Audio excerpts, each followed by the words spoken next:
মাননীয় মুখ্যমন্ত্রী অনুপ্রেরণায় বামনগোলা ব্লকের পাকুয়াহাট গ্রাম পঞ্চায়েতের সালানপুর গ্রামে ছোতার বাড়ির হইতে হেলথ সেন্টারের অভিমুখে 1 কিমি ঢালাই রাস্তার শুভ উদ্বোধন হয়ে গেল বুধবার দুপুরে।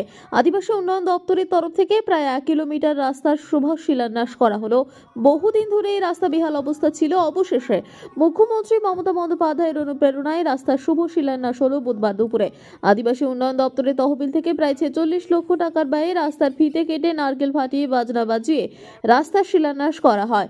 উপস্থিত ছিলেন বামনগোলা ব্লক তৃণমূল কংগ্রেসের সভাপতি ডিজবাত জয়ধর, মালদা জেলা পরিষদের কর্মাধ্যক্ষ পূর্ণিমা বারুই দাস, মালদা জেলা পরিষদের মেম্বার অশোক সরকার, বামনগোলা পঞ্চায়েত সমিতির সভাপতি পারুল কুজুরো রাও, বামনগোলা ব্লক আইএনটিটিউসি সহ সভাপতি টিঙ্কু কুন্ডু সহ অন্যান্যরা।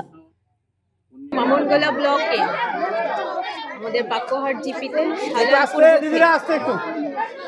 1 কিলোমিটার আমাদের আদিবাসী উন্নয়ন দপ্তরের তরফ থেকে একটি রাস্তার শুভ শিলান্যাস করা হলো। কত টাকা দেয়?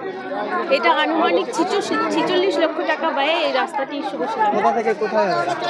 এটা আমাদের সালালপুরের ছুতরমাটির বাড়ি হইতে হেলথ সেন্টারের অভিমুখে। কত কিলোমিটার?